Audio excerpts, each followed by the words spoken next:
All right, Adventure Race fans, dot watchers, here we are. Brian Gatens here from the Dark Zone at Adventure Racing Podcast.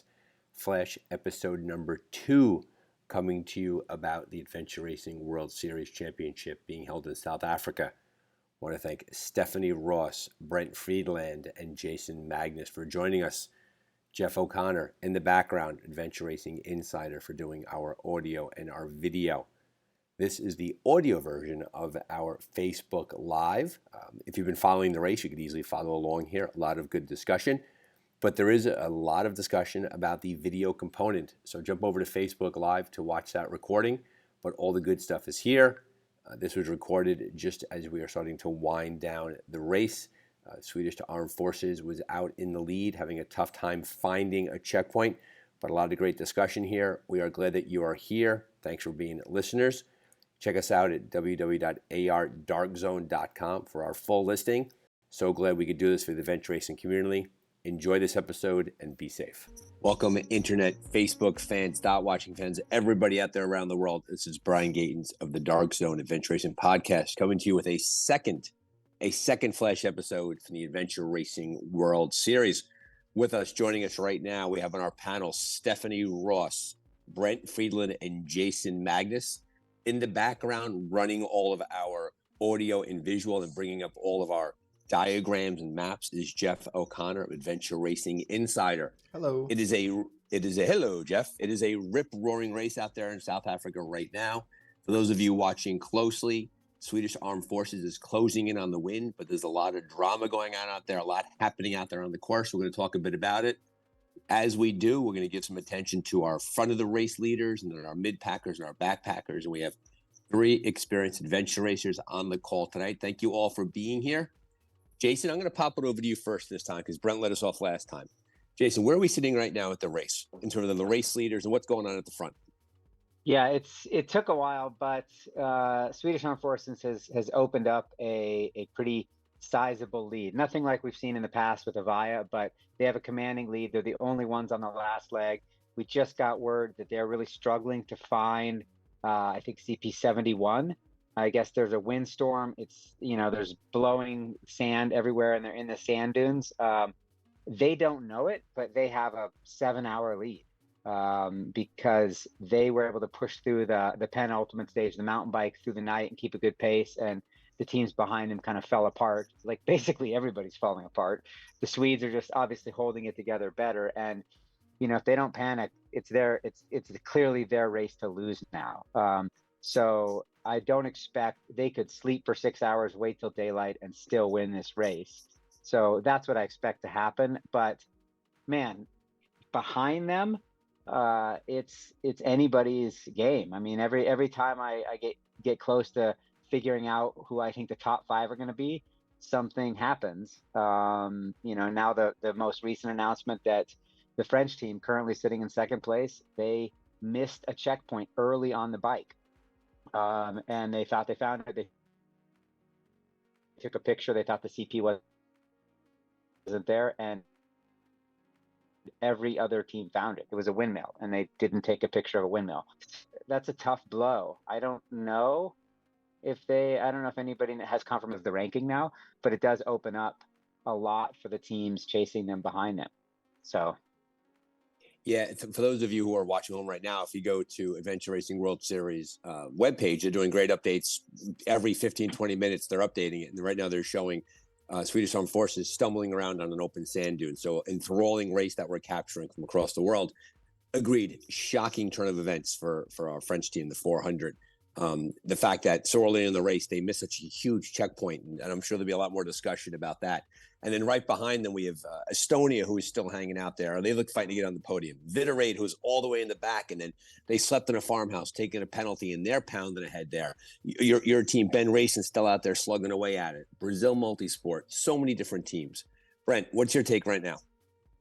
My head is exploding.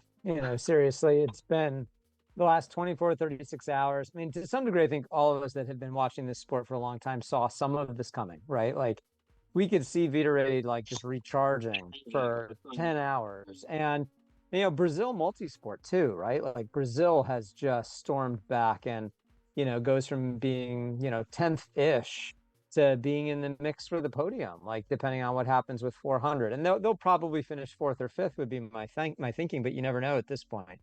The dunes look crazy. Before we even heard that there's windstorms down on the beaches, like creating probably like literally like whiteout type conditions in the dark. Stefan had commented that some of those checkpoints are tricky. So, I'll just go back to that dark zone and the number of people, rightfully so, who were disappointed by the dark zone, felt like 6 teams got away, and the competition, wasn't as interesting because there weren't as many teams involved. And you look at pretty much all of the teams except Swedish Armed Forces, and unfortunately 400, they really seem to be keeping things together. But the other 4 have all really struggled in the last 24 hours, opening the door for all these teams to come back into it. It's been really, really exciting. I was on a call earlier today with another adventure racer chatting about the sleep strategy and how almost this massive sleep, and are we kind of rejiggering how we consider sleep to work in terms of races? The fact that there was such a big sleep there and allowed them to charge forward. Jason, you were going to say something. Yeah, but what I find really interesting is because I guarantee that wasn't part of the strategy. Had Vitorade or Brazil been able to push extra hard and make that dark zone, they would have. And so I think what's really interesting is this is the longest adventure race of the year on the circuit. This is the longest adventure racing world championships we've had in a long time. And so I think the normal strategy in any other year in the past 5 years, teams that would have made the dark zone almost always would have stayed ahead, right? That big of a gap. But because this race has dragged on and been so brutal on the feet, on the conditions, hypothermia and heat stroke back and forth, it's really been, these teams that thought they got away with it and had this gap have just fallen apart. And if the day would have, if the race would have ended 36 hours ago, even 24 hours ago, it would have foregone conclusion what the top 6 were, right? But because this is extended essentially 36 or 48 hours beyond what most of these teams have been racing for the last couple of years, it's a huge, I think we just got to give props to Swedish Armed Forces. Like they have, raced a tremendous race and been able to keep up even a moderate pace where every other team has stumbled to some degree, sometimes catastrophically. Great. Steph Ross, new to the panel. You're a big, bright, smart lad about adventure racing. You've been watching it closely. What's your take on all this? Yeah, well, I think Jason may have just answered. One of the questions I was going to have for him was whether or not this race was going to cause some of these top teams to rethink their sleep strategy. But I think what Jason's going to tell me is only if the race is going to last for days and days and days, not a typical, 3-day expedition race. I wrote down some of the, a couple of the times for the legs. I compared Vitorade's time coming off that paddle after the dark zone and that big recharge they got to Swedish Armed Forces time. They were the same for the little trek right after the kayak to get over to their bikes.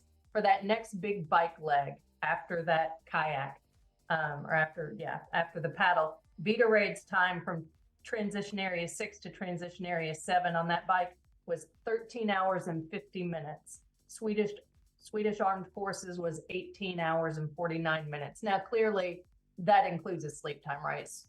Swedish Armed Forces obviously slept during that time some, but I mean, that's a 5-hour difference between what Vitorade biked that and what Swedish Armed Forces biked it.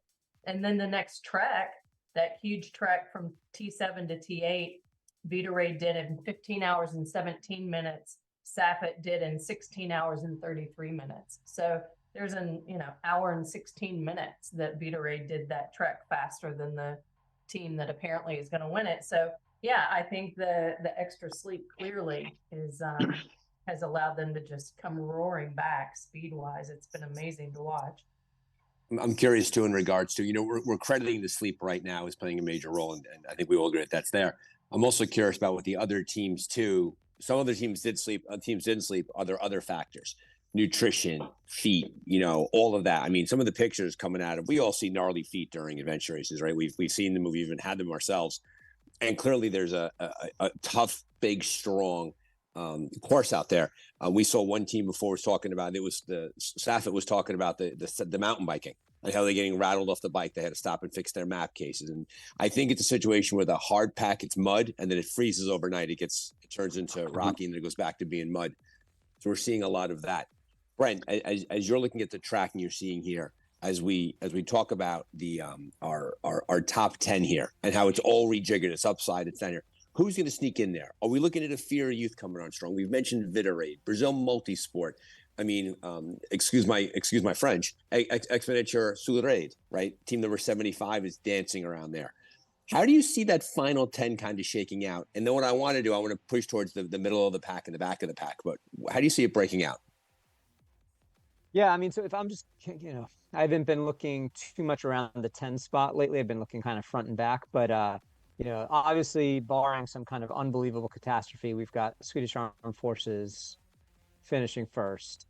I'm going to assume it's over for 400, but I still am always one to say, wait, let things play out. I don't know if we've alluded to this since we've gone live, but there is for those people that don't know how ARWS works, there is a period of time after the race where teams can protest, and it is totally within 400's rights where who knows? I think one of the things that's been challenging for I suspect for a lot of us that are dot watching and trying to sort this out ourselves, we have no tracking data for that period of the race, which is really unfortunate, right? Like we can't go back.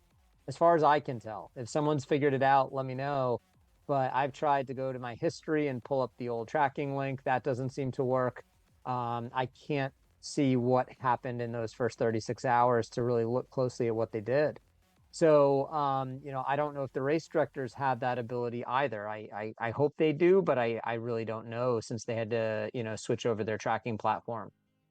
So who knows? Like maybe they come in and say, yeah, our picture doesn't have a windmill in it, but if you actually go out and check, like we just took it from another direction because we were tired and it was the middle of the night. And, so yeah, it doesn't look like anything, but we actually were there. Who knows? But Yeah, let's so assume they're out. Yeah, go ahead, Jason. Hold on, Brent. So actually, we have a So Jason's having a tough signal right now with your Wi-Fi, just so you're breaking out a little bit. You might want to go off camera, Jason. Crew here following and going. Oh, okay. I'll go off camera. Yeah. Let me see if that helps. Am I better? Okay. Corinne, who has been watching very closely, did confirm that during the old tracking, she actually posted some stuff to our group saying it looks like the French missed CP26. And so clearly there was tracking data. She talked about it for 2 days. And she just wrote me now saying that they even heard them saying that they did not find the CP on an ARWS video or on a live feed video, and that they were trying to find it. So, I mean, there's little bits of confirmation that there was a struggle there. So, I don't know anything else, but my team that's kind of watching it did remark on that days and days ago that there was a potential that they had missed the CP. I want to point out a question that just came across. So I'm doing some research here. Folks, I'm on between two screens here. Someone asked over on the Facebook chat, why did Team Tiki Tour turn around? If you look on, they are team number 14. They appear to have dropped down. They came pretty far down. They've gone back up. They've gone reversed on the course back up the mountain. And I don't know why if anyone here knows why they do it, so be it. I don't understand that. They went back to the transition area. So they went about 10K from the transition area and then hung out there for about an hour and a half. We thought they were sleeping. And then they turned around and blazed back down to the transition area. I don't know why. If it's a broken bike, if it's a sick teammate, who knows? Maybe they're waiting for Fear Youth and they're going to form a super Kiwi team. That's my confident hope is that it's just going to be a Kiwi party to the finish line with Chris Ford leading the way. But, they were pretty okay. So they were 10K further down the course, then went back up to the area. Okay. To the CP, transition. So they're back at transition now. Okay. I mean, this is why Brent is like amazed, because it's crazy. Like I'm used to watching World Championships, waiting for Avaya to make their break, and then saying, "Okay, let's see what happens in the rest of the field."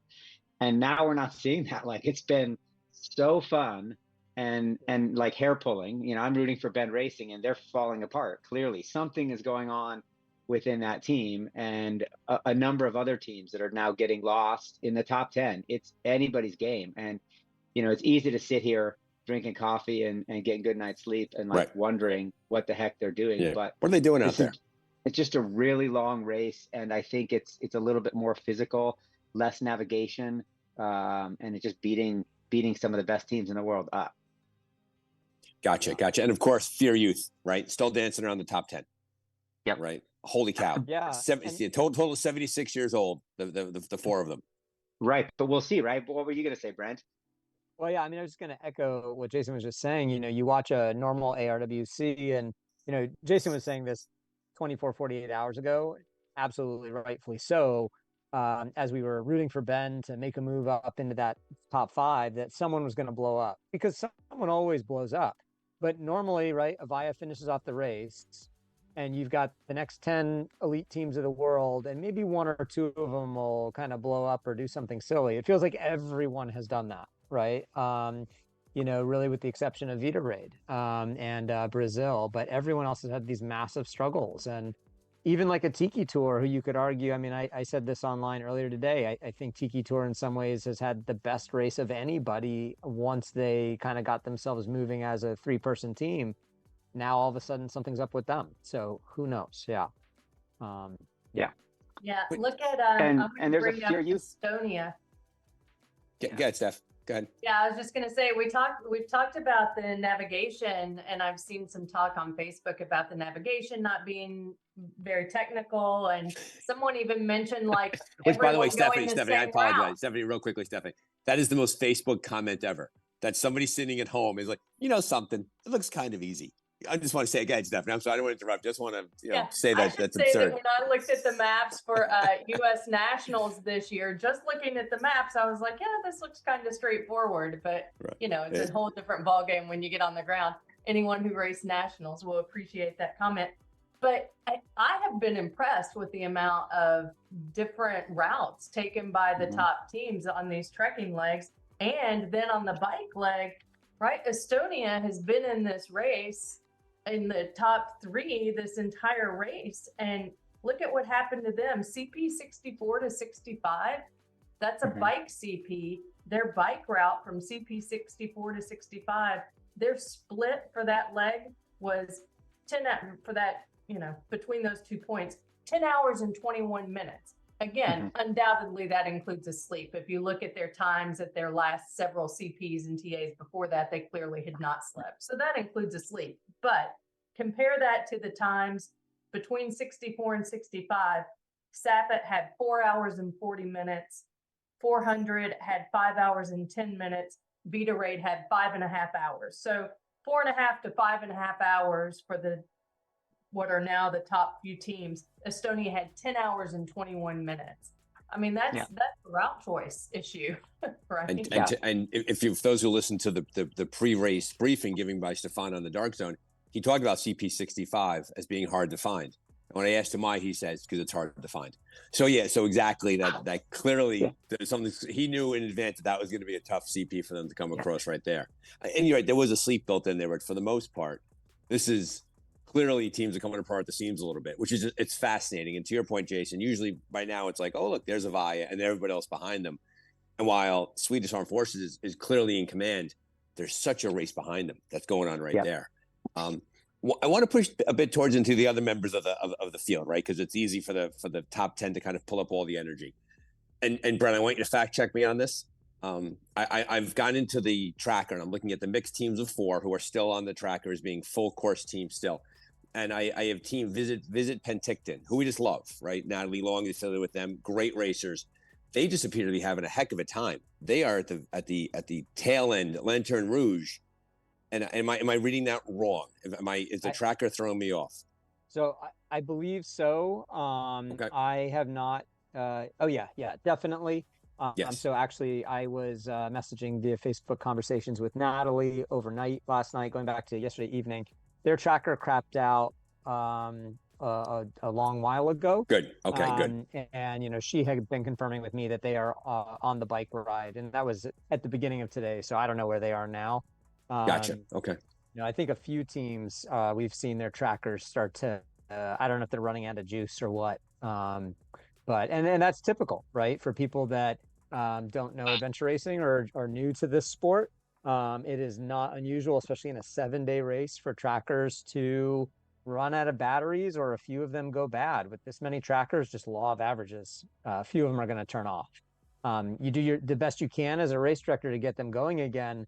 But I know that this course is so logistically challenging. When we're laughing about armchair dot watching, if you think that people are judging the racers and the navigation erroneously from home, you have no idea what this race staff is dealing with right now. A field of 100+ teams stretched out over what they're stretched out over. I mean, they're in like winter weather in one place and like summer desert, Armageddon type weather elsewhere. Heidi talked to Jason and me earlier before the race started about their logistics, and it's just mind-boggling. Not to mention rolling blackouts throughout the country of South Africa, which can literally make it impossible to communicate across the course, sometimes for days.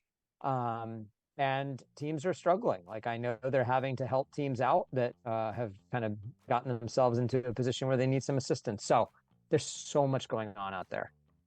Yeah, I almost struggle with the idea of the conversation tonight, because it's like it's drinking from a fire hose. Like, there's so many stories going on, so many things happening. The front of the race is pulling our attention. Thank you. I'm glad that Visit Penticton is not having that hard time. Glad to clarify that for the audience out there. Jason, what else you seeing out there? You look like you're ready to say something. Yeah, just, for those that are following, one of the challenges. You're breaking up again there, Jason. Of any expedition is, but the leaderboard, there's a bunch of teams that look like they were transported from the TA before the final trek to the paddle. Jason, what's wild is you had better signal when you were in the woods. Jason, we need you to go camping again. You had better signal out there in the woods. Okay, I'll sort this out. I'll be back. Okay, thanks. What was that? Jason was saying that, and he's right. There were a whole bunch of teams at T3, which was the end of the big trek, before they trekked again down to the water. Right. And they did move a whole bunch of teams forward, including at least 2 or 3 North American teams. I think 2 of them. But they haven't updated those bubbles, right? So like We Will Survive, for example, bypassed most of the paddle. I saw Liz Fokker, who's partners with Michelle, who's on We Will Survive. And she noted that I think they paddled the last 10K. So it sounds like they put them in at the bridge and they paddled in. But they should be some kind of color code that frankly should be different than all the purple ones, because the purple ones missed the big trek. Michelle and a number of other teams finished the big trek, but they missed something after. So, and I think that's a challenging thing for folks who are home with the 109 teams, there's a lot of family members at home who are watching this, folks who are new to the sport watching this. It's very challenging in the deeper parts of a race to see what's going on, right? Like, to your point, Penticton's their tracker falls apart. Other teams were brought ahead they were transported from T2 to T3. That they're all over the place. And so I think it's definitely one of these things where we have to sit back and watch for the final standings to come through and enjoy the show along the way. Take the Adventure Racing World Series information, what we're getting from other teams, and bring all that together. Steph, what are you thinking right now? Yeah, well, I just noticed someone was talking about trackers that aren't working or pinging. Someone asked about Team Ozarks. And as I look at Ozarks dot, my assumption is that their tracker is working fine, but that they're caught in the dark zone right now, that they're sitting on the side of the river because they started the paddle before the dark zone, and then they won't be able to come out of that again until 5 a.m. their time. I agree with that. And they're 6 hours ahead of us, and it's 7:30 East Coast time right now, right? So if I do the quick math in my head, it's 1 o'clock in the morning. So they have some time. Yeah. So this is the course is open for 8-9 days for a reason. Right. I mean, it doesn't end when the winter comes across, in several hours, and Swedish Armed Forces sort of not making it is going to be there. And as a result of that, what we're going to find is all these other teams are coming down behind them. I see that. Yeah. So Jeff, I noticed that in our production here, Jeff is making comments. I cannot see the Zoom chat, Jeff, by the way. So you might want to send that directly to someone who's there. Brent. Just real quick. Sorry, I was fixing something and apologize for the printer making noise behind me. I'm pretty sure Ozark is biking. Ozark's another team where if you look at their tracker, no, they haven't updated in a long time, but the last time they pinged was 10:30. The trackers are updated with military time, so 10:30 a.m. local time. And so I am fairly confident their tracker simply stopped working. That's about 3 hours ago. It's 3 hours. What's that? I think it's 3 hours ago last time they pinged. I'm doing the math. No, 10:29 South African time. This is South African time when they switched over to Open Adventure at South African. Okay. So this was 4:30 a.m. our time. So I think they got off the water and they are biking. Yeah. Gotcha. Yeah, got it. Good point. But it's super, like, that's one of the tough things with this many teams to dot watch. Like, I made that mistake yesterday with Penticton, and Natalie pointed that out to me. It's really easy to miss those kinds of details, and you think someone's stopped or something's wrong, etc. So basically all the teams are going to crawl. They're going to crawl across the finish line within the next 4 or 5 days or so. Tracker's not working. Tracker's working. They will look like different people when they finish, right? It reminds me of the old joke about how when they went across America, there was a brand new set of people when they got to California because it took so long. There'll be brand new adventure races when they finally get to the finish line. Brian, one more note I wanted to hit on, going back earlier to the question about the nav not looking too hard. I think it's often in a race like this. I was trying to explain to somebody on Facebook yesterday and then realized for some reason my comment was not approved. I don't understand what happened. I swear I wasn't using bad language. But in an expedition race, first of all, compared to shorter races, the nav does not tend to be as kind of micro challenging, right? It's more about big picture nav and route choice and such. But like what is sometimes impossible to actually see on a tracker is those 10 to 15 minute bobbles, right? Like I've watched some of the best navigators in North America run a 5-day race. From my perspective, it looks like they've run it perfectly. I've talked to them afterward and they say, oh yeah, like we lost 12 hours on nav mistakes, because you just add up a whole bunch of those. It doesn't really show on the tracker, but it tracks. I having done Stefan's races before, I guarantee the nav was much harder than it looked. Gotcha. It looks like Swedish Armed Forces, by the way, has made it off the sand dunes, if I'm reading the tracker correctly. Looks like they punched 71 and they're back going east. Yeah, looks like it. So Jason, do you have any intel at all from the course on what's going on with Bend? Because it looks like they've certainly had some unexpectedly long lift. I think that they are in the same boat as essentially Estonia and the French and these teams, Absolute Raid and Merrill, who are all up there and spent so much of the time feeling really solid. The one thing that I think is very interesting is the mental and the motivational aspect. So one of the things that's been great about Vita Raid's race and Brazil's race is they not really screwed up, but they had a tough start for some reason. They didn't make the dark zone, which is where they wanted to be. So they were forced to have this huge sleep. And then they have this super motivation and they have the speed and they push, and then they keep getting doses of motivation. It's like a video game. Every time you pass the team, right? You're like, we're doing great. You get this huge motivation. And then you get a team like Bend, Maryland, Absolute Raid, who all made the dark zone, feel like they should have an 8-hour gap, and then they sleep and start to get a little complacent because they're shot because they tried to make the dark zone.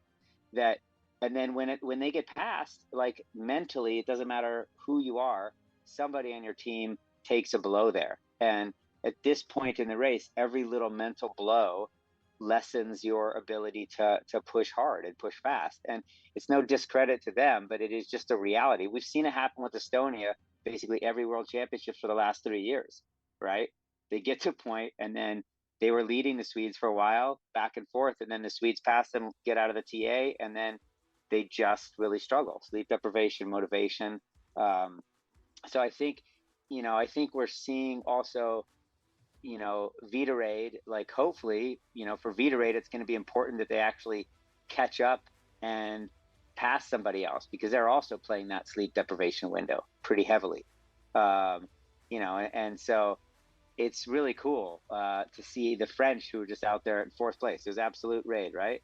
and how they just stopped in the heat of the day for 7 hours, because they have no idea how close these teams are coming up behind them. So yeah, I think a bit of that. Bend is having a tough time. I do know that they're hurting quite a bit. I don't know who on the team, but the one thing that we know, we've already had internal team discussions about how their transitions have been quite slow, and whether that's dealing with foot issues, dealing with mental or just sheer exhaustion. We'll find out after the race. But I'm just I'm rooting for them to have some semblance of a good race at the end. It seems like all 4 of those teams that are potentially in 5th place are sitting there in the TA, as far as we know, together. Maybe they're just all going to cross the finish line together, race the last 24 hours together. I'm in a positive mood. I just want happy endings for everybody at this point. Yeah. Well, right. I mean, go ahead, Steph. Yeah, I was just going to say, it's interesting. You talk about Vitorade with the sleep deprivation, but of course, the next variable we've got is that Vitorade and Brazil Multisport are both going to get another rest in that last transition area when they serve out their penalty. So Vitorade's going to have a 40-minute enforced penalty there, and Brazil Multisport 2 hours. And by my reckoning, assuming that everyone stays roughly on pace with where they are currently, they both have a sufficient lead over the next team behind them that penalty is not going to change the finish at all. So they're going to be sitting there completely stressed out. I don't know, will they have a tracker up in the TA, Jason, so that they can see that this is an inconsequential, or are they going to be sitting there stressed out wondering where the next team is coming up? Yeah, they'll be sitting there stressed out. Yeah, you don't know who's coming down behind you when you're serving out your penalty. Yeah, I wasn't sure whether they would let them know that or not, because that's how stressful is that going to be, sitting there for 40 minutes or 2 hours not knowing who's coming up behind you. Yep. And for those of you that I know Brent probably just saw this, guess where Brazil Multisport is going? Come on. They're following Estonia's route on the bike. Oh. Yeah. They are going off on Estonia's route.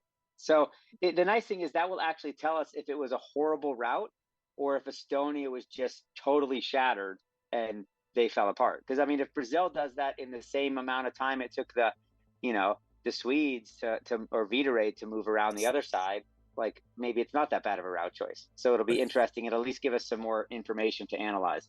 And what I'll do there, Jason, is for the folks who are home right now who are wondering what we're talking about, specifically speaking, if you go to the tracker, a CP64, that when teams go from 64 to 65, we know that 65 is a challenging route. Teams have taken 2 routes down the mountain, right? There's a route to the east, which kind of is outlined in orange, right, on the tracker that's put up by James Thurlow in Open Tracking. And then to the west is, if you look right now, you see number 10, which is Brazil Multisport. They're following what we'll call the Estonian route. We'll call it that route. They're a bit further to the west. And now we're going to see which of those 2 routes plays better. So those are home right now who are dot watching. Go to your maps, go find CP64, and just south of 64, you're going to see team number 10, Brazil Multisport. And over the next several hours, see how that unfolds for them. And if you want to make it interesting, you have the playback option that you could actually see how quickly it took teams to get from one section to another by looking at their dots. I'm doing a little bit of a dot watching tutorial while we're doing this also, because we're so embedded in it that someone's sitting at home right now and we're like speaking a foreign language. So I've got 2 comments to make about that. First of all, now you understand how different mountaineering climbing routes get named. This is the Estonia route. Secondly, so I compared what they had on their race maps to what we see on the tracker, just to see what would have compelled them to take Estonia to take that route. Interestingly, on the race maps, the route that Estonia took appears to be more on what we would assume to be more improved roads. Like they look like more substantial roads that Estonia took, which made me wonder why in the world teams would think to take the route that Swedish Armed Forces took, the assumed route or preferred route. Seems to have a lot more trail on it. I can imagine 2 things. I looked very closely at the maps and the satellite images too. The marked route definitely has less elevation gain. It does so much more contouring, which is why it looks very, very wiggly. The other route, if you look at it, it's kind of hard to tell on the 1 to 50,000 map, but it does a lot more up and down. It's just clearly taking more lines, and on the ground, it looks like the main route does curve off to the east. Like, when you look at the Google satellite views really close, it kind of looks like the main road. And sometimes that's the decisions you're making. You're on this main road, that two routes go through. You can see the one that more people drive or that looks a little smoother. And so some of these top teams may have just decided, hey, we've had enough bad experience with crappy roads out here. Like, let's stay on the one that's moving the fastest. But yeah, it'll be interesting to hear, because now we've got two of the top 5 teams that have taken one route and 3 of the top 5 teams that have taken what looks like the faster route. And so we get to see what happens with Bend and Tiki and Merrill and Absolute Raid all behind. Like, what's going to be the most popular route at the end of the day? 100 more chances for people to give us data. I want to call out Jeff O'Connor right now, doing a fantastic job with the telestrator and the highlighting. So Jeff, good job in the back behind the scenes are doing that. Go ahead, Brent. So I have my own little theory about this nav, and I honestly, this is the first time I've looked at the race maps myself. I just pulled them up, and it's a long enough section between CPs also that I need to look at it more fully than I've looked at it. But looking at the route out of CP 64, right, that Estonia took, kind of heading south, when I look at it, I actually feel like they made a mistake. Because Steph, to your point where you said the it looks like there's better routes. I see a road way down south that clearly is improved. I don't see that up near the CP at all. I do see a number of lines that upon quick glance might be inferred to be roads, but I suspect are not. And I don't know. But I see things that look like they may be fence lines or boundary lines instead of tracks.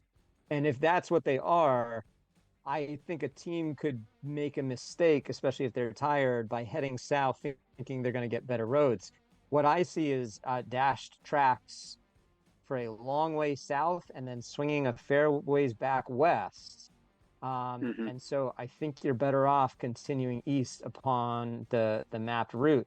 You do get stretches of better roads once you kind of break out down south, but even then, it looks like you have to kind of go back onto these, who knows what grade tracks these are to connect to villages, which could be a nightmare as well in terms of the navigation. So I suspect maybe Estonia looked at the map and thought it looked like better travel than it actually, I think, looks from here on good nights of sleep.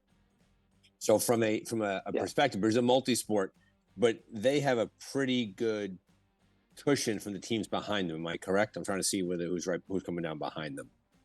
So even if it doesn't work out in their favor, they have a very, very large gap right to the team behind them. So if the Estonian route doesn't serve them well, it's not like someone's going to pass them on the more traditional route, right? Who knows? Who knows? To me, I look at what's on that map down south where Estonia went, and I feel like a lot can go wrong down there. I mean, it clearly did for Estonia, but I'm not sure that it couldn't even go worse at night. Gotcha. So, and all the teams that are chasing for the multisport are still in the TA. Yeah. Right. And Team 77, 11. So. Yeah. And remember, Brazil has a 2-hour penalty that they have to serve. So their cushion is 2 hours less than it would be if they didn't have a penalty. Gotcha. And they're taking a route which we're speculating might be a little bit longer. Okay. Yeah, or a lot longer. Yeah, a lot longer, right? Yeah. Damn it, Brian, I'm not going to get any sleep tonight either. One of these nights. No, not at all. Not at all. But the thing is, for those of us who are on the we're all over the world here right now, but a lot of us are going to wake up in the morning and have a new adventure racing world champion, right? There's a good shot that it's going to happen tonight. Yeah. And then behind it, and for the folks at home, don't let the energy go out of the balloon. A lot of teams are still out there swinging away, and you have to wonder sometimes. You have to give credit to, the pointy end of the race grabs all of our attention, right? We always talk about the leaders of the race, but let's just spend a moment just kind of waxing poetic about the teams that are out there, the mid pack and back of the pack teams. I mean, we have Chip Dodd out there with team disability. If I'm correct, it's still a full course North American team, right? Out there. Yeah. I mean, they will be out there for days, and we're mentioning them because we know them, right? And they are surrounded by tons of teams who we don't know as well are in the same exact boat as them, right? People who are out there who are just getting through, sleeping on the sides of rivers, and then they're going through these villages, and they're going to be out there for. I mean, the race is going to end most likely Tuesday early morning-ish East Coast time, America, right? It's going to end a little bit later down there, later in the morning. But there are teams out there till Thursday and Friday that are still that they're working on getting themselves home, and that is just an impressive sport. And for those who are new to adventure racing, these are citizen racers. These are people who return back to their accountants, their dentists, their teachers, their school superintendents. They're all those different things where they go back into their lives after doing this, it's an amazing sport in that way. Yeah. And I am really excited to see this ability if they can pull it out. I know I talked to them some, and they were really excited to maybe be the Lanterne Rouge, which is the final full course team. Mm-hmm. And you can't be at the back of the pack at this point and still expect to finish. And so they're well in the middle, which is great. So I think that they might end up top 40, because I highly expect that there will not be 40 full course teams. That there will be less than 40 full course teams, because it's a pretty daunting time if you're thinking about racing does anybody know, Brent, do you know when the course actually closes? What hour? We're at 110 hours right now. No winner yet. Does the course go for 200 hours, 220 hours? What's the official cutoff? So let's do some guessing right now. Is it 8 days? Right. It might be in the race book. I thought it was 160. 9 days? I think it's 9 days. Yeah, I think it is 9 days. 9 days. Here we go. It's incredible. 9 days. Jeff O'Connor weighing in from behind the scenes. 9 days. 9 days. So how many hours? Is it 11 to 11, 9 days kind of thing? It's 216 hours, right? Oop, Jesus. Right. Wow. My phone down.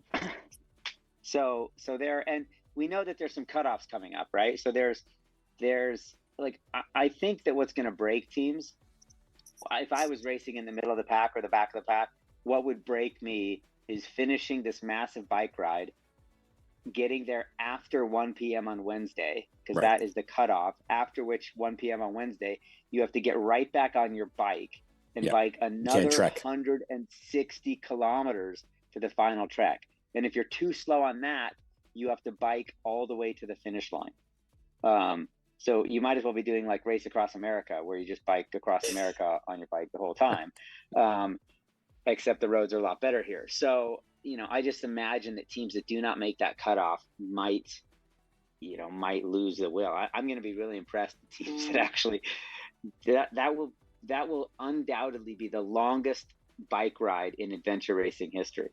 That's a good point. The teams that complete 400 kilometers of biking. Oof. It's roughly 36 hours away. That cutoff. If my quick math is correct, 36 hours till then. Yeah. Right. Yeah. Wow. Crazy. And they have to. And for those at home, if I'm correct, and the map right now is looking upside down to me. That's the transition 7, correct? By 1 o'clock. Am I right about that? That's T7. They have to depart. Yes, and Jeff's doing math, by the way. That total distance is 380 kilometers. 380 kilometers on dirt and rough roads. Woo. It was rounded to 400. I just got the chills. Yeah. And the top teams are talking about how hard the biking is. The Swedes are coming and saying, and I heard an interview with Dan, and he's like, man, everything is sore. The riding is really, really rough. And 236 miles, by the way, for those of you who need the help. 236 miles. Wow. Yeah, and if they choose the Estonia route, it might even be a little longer and a little more walking. So, right? It's just crazy. I would just throw my bike in the ocean. I saw a video of 4 Worlds that showed Heidi biking on some very nice looking dirt roads. So I find it hard to believe it could be as bad as you claim. It looked delightful and inviting. I almost registered. Delightful and inviting. Yeah. That was trying to get people to register. They were showing the nice roads then. That was all in promotion. After that, they bring the real stuff out.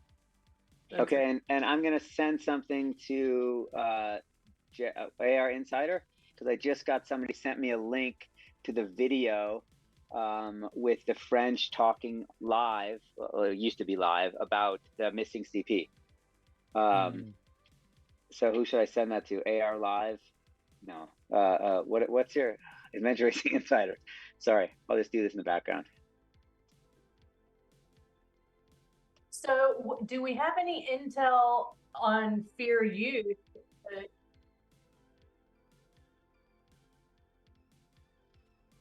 You're also on. Okay. You're also on a Gmail chat that we're all on together. A Gmail thread. Okay. All right. I'll figure it out. Do we have any intel at all on Fear Youth other than just the note that we all saw ARWS posted on Facebook about how the referee was going to speak with them about a possible mispunched point? Any other updates on that? Yeah, I've talked a little bit. I don't know any details or what that would look like if it's a potential like situation like Team 400 where they don't get credit, or if they like punched it in the wrong spot of their passport. But I do know that they also received a warning as well, which I think is a good thing for them for being for my twin brother being a little bit vocally coaching. I mean, he's there to cover their media. He's also a very, very experienced racer, and they are doing tremendous. But I know coming in from talking to him, they're coming in shattered, and like their first gut instinct, because all they've done is supported races, is like he's there. His son is there doing media as well, who's a drone photographer, and they're like handing those guys stuff, saying, "Hey, fill my water bottle. Like, get me this." And Andy's like, "Dude, I can't touch anything," right? Because they're used to that. And I think there've been a couple of things where they're like, "What?" You muted yourself, Jason. There you go. And your phone, and you're getting a text message too. All at once. Well, I've had a chance to interview Fear Youth a couple times, and I saw Finn at Farrow's, and I guarantee they'll cross the finish line and be like, "Yeah, that was kind of hard." That's just the way that they are. That's the way they operate. Brent, I see your hand is up. So there's like just to go back to the wild scenarios that could unfold here. We haven't talked about the tracking map in 10 minutes, and in those 10 minutes, Swedish Armed Forces kind of started moving east, and now they're back west. Still doesn't look like they have CP71 if you zoom in and look at their tracker. And Team 400 is getting real close to the TA. That's incredible. I totally thought Safet had it. Look at how close they were. Yeah, and if you zoom in, though, it looks like maybe they didn't. So I'm wondering if they kind of went east to try to relocate or something and decided to go back west. And again, we're just going to assume 400 is out and that they know they're out, but what if they're not? What if they have a legitimate protest? Jason, I hear you. It sounds like there is enough evidence that that's probably not what's going to happen here, but still kind of just a wild finish potentially brewing. And keep in mind too that Safet won't know about any of that if they come across each other on the course. No, they wouldn't. Right. So, yeah. Yeah, Safet must be. There was video of them coming into the TA and getting close to the TA and talking about how slow they were biking, and that they saw Estonia like right behind them when they were leaving the TA, and then they saw sleep monsters, like they basically saw lights behind them, or imagined they saw lights behind them much of that bike ride. So they were looking over their shoulder and are still probably looking over their shoulder, especially they did that TA in an hour and 10 minutes. So they know they have an hour and 10 minutes lead, but they've spent at least an hour and 10 minutes looking for the CP in the dunes. So we all know that they're safe, but there must be some emotions going on, this far out for them. Yeah. And T9, for those at home, T9 is, if I'm correct, that's where they sit out their penalty, correct? They actually sit in there's actually a box that they sit in that they have to wait. And they, if I'm correct, is that they cannot access their gear until after the penalty is over, or that they have to get themselves ready, then they have to sit in the box for the time. Do you guys remember that? What's the order of operations when you take a penalty? Are you able to sort yourself out and then you wait? It really, different race directors handle it differently. I think I personally feel like the way you really need to do it is teams have to transition fully and then sit it out. Like if teams have access to all of their gear, it kind of gives them the ability to eat more, to use their sleeping gear or whatever. part of the idea of the penalty is they're not supposed to get that added kind of benefit. So So usually you'd so, have so them they, either do it before or after they transition. right. So they Yeah. come in, they sort themselves, and then they leave the transition, which means they just go wait in the penalty box. Got Right. it. Okay. So if they want to bring sleeping bags for like a 2-hour comfy sleep, they can do that, but then they've got to carry all that with them when they carry on. Leave. Got it. Yeah. Correct. Yeah. So, yeah, I don't think it's, I don't know. It's so hard. I've, for the last 36 hours, I've thought that everything was sorted, and then it's changed so many times that I don't, I went on record earlier saying like, hey, the Swedes have won. It's their race to lose. And I'm nervously just watching. It's, because we saw it a couple years ago, or the last couple of years. We saw these top teams literally change places when Estonia led almost to the very end 2 years ago when the Swedes took the world championships. Like Estonia lost it very, very close to the end after a lot of people were calling it for them. And they just fell apart and huddled, and it was a dismal scene. So Well, here's one more potential mind bender thinking back to, so I think it was last year, Paraguay, right? It was last year where there was a final trek, not dissimilar from this one. Actually, a fair number more checkpoints, but in the grand scheme of things, relatively short. I think it was actually quite a bit shorter than this one distance-wise. You kind of looked at the map from afar from our chairs and desks here, and it didn't look like anything crazy. Avaya gets there as you knew they would. They bang it out like 4 hours. They also did it in the afternoon into the evening, and I think the last couple points were in the dark, but they made it look relatively easy. And then like all the teams behind them, these top elite teams, were more like 7, 8, 9 hours, just like struggling through this. If you think about where kind of that chase pack for 5th place is right now, like they got to get biking. They're going to be biking all day, right? It's like 2 a.m. over there or something like that. They're going to be biking all day tomorrow, and they're going to probably be hitting that final trek in the dark, and who knows what's going to happen. yeah. Okay, so I just pulled up the weather. Good. Weather in Cape St. Francis, and the temperatures are amazing right now. It's 63 degrees at 2 a.m. That's Fahrenheit. But the wind is 30 miles an hour northeast with wind gusts of 42 miles an hour. And sand. Yeah, And that's sand. crazy. Well, when you look at the track or one of the layers, if you use the open topo layer, it shows you all of the windmills along this whole southern edge of the country. There's a reason they put all those windmills there. If they're sleep monsters, they look like dragons to them. Want to call out Facebook commenter Wayne Leake for letting us know that in Expedition Canada, they completed transition and then checked out and sat with no access to their bin. So that appears to be what will be happening at the penalty box in transition area 9. So we're closing in on 1 hour. I want to be respectful and thoughtful of everybody's time here.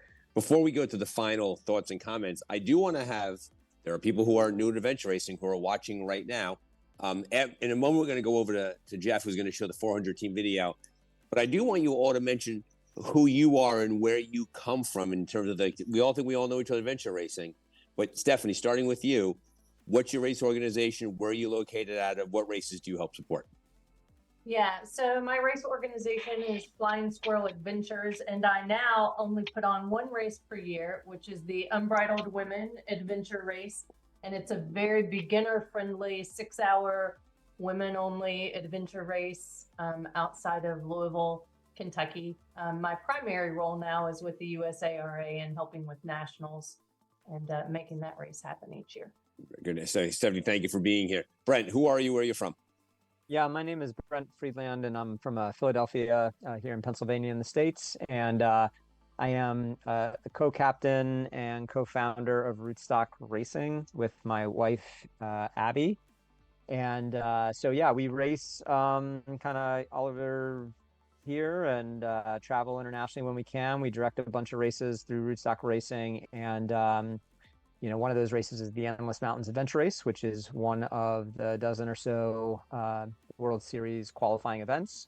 And like Steph, I also work closely with the United States Adventure Racing Association. Also want to point out that Facebook yesterday reminded me that it was the 7-year anniversary, if I'm correct. Was the Stockville 7 years ago? Was that the first Rootstock race that was put on? It was not actually the first race, but it was, yeah, it was part of our first season lineup and last minute edition, and that's coming up in a week and a half. So very nice. Yep. November 4th and 5th. Great race. Jason, who are you? Where are you from? I'm Jason Magness. I'm from Bend, Oregon, and I'm the captain and founder of Bend Racing. And I think my claim to fame is I'm now the slowest person on the team that I created. So I'm still racing with them. They usually have to tow me through the first day, but I love it. And I'm also the race director for all the Bend Racing events, including Expedition Oregon, which, like Brent's awesome race, is on the World Series circuit. And, you know, I don't know that anything will be as challenging as Africa for a while, but we are hosting Expedition Oregon in 2024, and we have a amazing race with lots of whitewater, lots of single track, a lot less brutal legs than we're seeing in Africa, but a little bit more navigation and such like that. So we're just really excited, and huge thanks to you, Brian, for really helping the sport grow, as well as both Stephanie and Brent, because I know USARA, I'm so thrilled with how well it's been going the last couple of years. So yeah, it's really great to be a part of all this. Thank you. And in a moment, we're going to go to Jeff, but I just want to comment on that. For those of you who are here and are kind of getting yourself used to the idea of adventure racing, the sport continues to grow both in the country and internationally under the leadership of Heidi Muller. We mentioned her name. She's the CEO of ARWS. She's done a great job building the series, regional series around the world. What's really nice we're seeing big races coming on, you know, obviously Africa being the biggest we've seen so far, but 5, 7, 10-day races all around the world. And so the adventure racing as a sport is doing a great job growing itself. And I will argue that the reason why it's growing so well is that everybody here loves the sport and is working together very, very well. We've managed to avoid things that have befallen other sports. We've managed to avoid so far. So let's keep that up. Brent, before I go to Jeff, I saw your hand go up and down real quickly. Do you want to add something else? Oh, no, that was just kind of like a round of applause thanking Jason for the kind words. Yes, very nice, very nice. And Jason, just real quickly, because the Endless Mountains is taking a break. They're taking a break until 2025. I believe it's June 23rd, 2025 is Endless Mountains. But when is Oregon going to be? So Oregon is going to be in September 6th to 14th, and it's actually Expedition Oregon and Washington. The course is so great that we had to include another state. Very nice. And there will be no snow. I know, a lot of teams had a great experience. There's one of my favorite videos has Brent's wife, Abby, shivering as they had a great race in Oregon. It was probably one of the toughest North American expedition races in a long time, mostly because of weather and terrain. But we're really excited to bring that back and to have, I want to get on and tease it because we have such a great race with 3 paddling sections, probably the best paddling and ropes race that we've seen in North America since the old Primal Quest. 3 rope sections, huge scope, whitewater with guides where you're going over some of the most amazing whitewater in the Northwest, and some pack rafting and all kinds of stuff. So anyway, we just want to get a bunch of international teams to really come explore it. So that's our hope. Excellent. So Jeff is in my ear telling me that the video is going to be tough to show on right now. So we're not going to run the video through here, but the video is of Team 400 discussing the fact that there was a point that was missed. And so clearly that's probably one of the conversations we're going to have when they come across in second place, but they'll get relegated because they missed a mandatory checkpoint. Stephanie, I know that you're deeply involved in the Women of AR and you're deeply involved in the growth of the sport. I'd like to give you the final word before we sign off tonight. What do you see as the horizon? What do you see as the growth of the sport as we see it in America and around the world? What is your gut telling you? Well, I really hope that women help drive some better numbers in the sport. And part of my motivation in trying to get more women into the sport is I feel like that's one of the keys to getting more kids in the sport. And so when I see teams like Fear Youth out there and Team Lucky, which is an American team that has a 16-year-old, I think he's the youngest in the race, that makes me feel really encouraged. Obviously, we need a lot more of them, but that's really my hope, is that the Women of AR group will get some more women racing. And I think when you have parents race, they get their kids to race, and the sport doesn't have a future if we can't do that. So excellent, wonderful. And it's a great word to close on, Stephanie. The fact is, talk about the future for us. For those of you at home, we are going to have the Dark Zone will be doing another episode going after the race. We're going to interview most likely the race winner. We're going to get that on the schedule and we can have a chance to do that. I'm going to work with Jeff to see if we could actually do that through this platform. While the podcast is quite popular, we can turn down the fact that the audio version of this is very, very strong. So we're going to pay attention to the dots ourselves. We're going to see where we are. And we hope to return in the future with the winners of the Adventure Racing World Championship. And along the way, a lot of other teams. Yes, thank you for being here. Keep your emails close by. I'm like, when you get too far, we're probably going to talk. Oh, maybe we'll sneak in one more time before this race is completely over. Thanks for being everybody. You want to talk at midnight tonight? Yeah. How about in half an hour when Sabbath still hasn't found this point? Exactly. Oh my God. Yeah, who knows? We'll definitely. We're hoping for that. Maybe we will be talking again, Brent. So stay tight. All right, folks. Now, Thank Brian, you, everybody. Yes, Brian, sir. Go ahead, Jason. I just want to make sure that you get some sleep because I know you're also giving the keynote or the final address at the International Adventure Racing Conference. So I don't want you looking haggard. People are going to be watching you, and you are a big, inspiring figure in our sport. So, so save a little bit of energy for that. Okay. I'm just glad I've been invited to take part, Jason. Thank you very much for those kind words. All right, folks. Thanks very much. Be safe out there. We'll talk to you soon. Thank you, Adventure Racers. See you later. All right. Bye-bye. Thank you for being here. Thank you to Stephanie, Jason, and Brent, and Jeff for all that they did to make this episode happen. This is Flash episode number 2. Will there be a number 3? Maybe, maybe not. But there will definitely be more interviews coming out of South Africa, following Adventure Racing World Series Championships. Thanks for being here. Thanks for being listeners. You can see our full lineup at www.ardarkzone.com. Thanks and be safe.